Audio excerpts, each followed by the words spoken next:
Hello, everybody. Happy Monday, and welcome back to our talk about flowers for Algernon. So, what do we know so far? We know that this story is written in the first person point of view.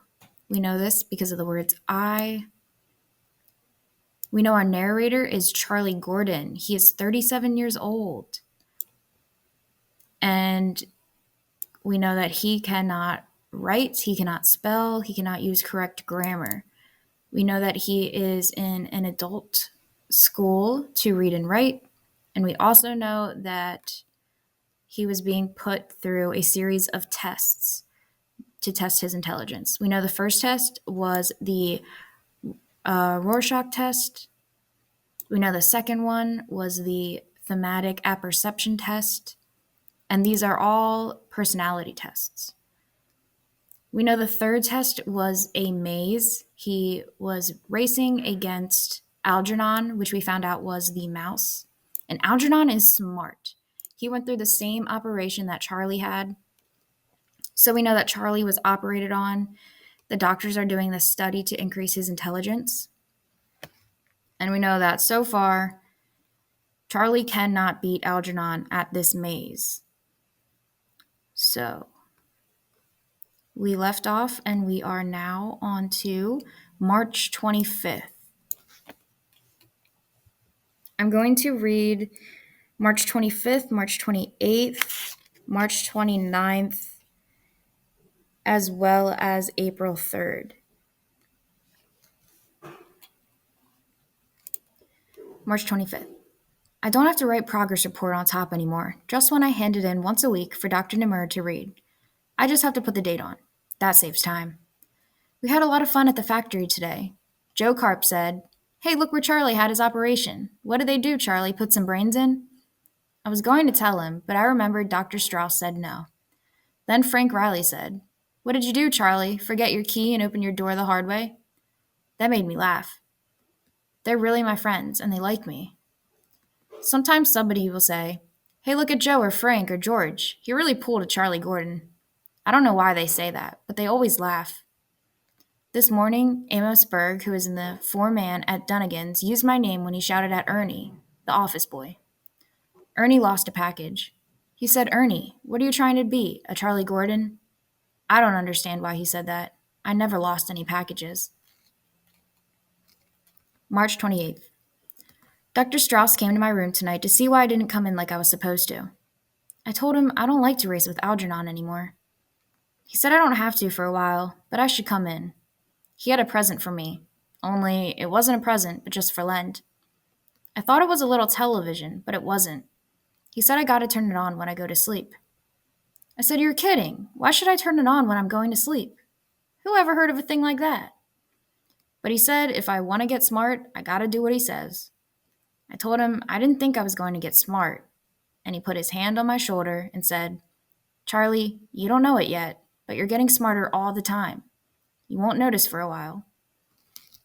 I think he was just trying to be nice to make me feel good, because I don't look any smarter.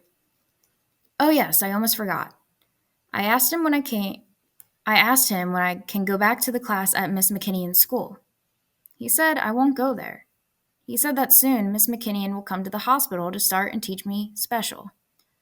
I was mad at her for not coming to see me when I got the operation, but I like her, so maybe we will be friends again. March 29th. That crazy TV kept me up all night. How can I sleep with something yelling crazy things all night in my ears? And the nutty pictures. Wow. I don't know what it says when I'm up, so how am I going to know when I'm sleeping? Dr. Strauss says it's okay. He says my brains are learning when I sleep, and that will help me when Miss McKinney starts my lessons in the hospital. Only I found out it isn't a hospital, it's a laboratory. I think it's all crazy. If you can get smart when you're sleeping, why do people go to school? That thing I don't think will work. I used to watch The Late Show and The Late Late Show on TV all the time, and it never made me smart. Maybe you have to sleep while you watch it. Progress Report 9, April 3rd. Dr. Strauss showed me how to keep the TV turned low, so now I can sleep. I don't hear a thing, and I still don't understand what it says. A few times I play it over in the morning to find out what I learned when I was sleeping, and I don't think so. Miss Kinnean says, maybe it's another language or something. So he's meaning language here. But most times it sounds American. It talks so fast, faster than even Miss Gold, who was my teacher in 6th grade. And I remember she talked so fast I couldn't understand her. So we also know the issue with calling something sounding American. He just means English. I told Dr. Strauss what good it is. What good is it to get smart in my sleep? I want to be smart when I'm awake. He says it's the same thing, and I have two minds. There's the subconscious and the conscious. That's how you spell it. And one don't tell the other one what it's doing. They don't even talk to each other. That's why I dream. And boy, have I been having crazy dreams. Wow.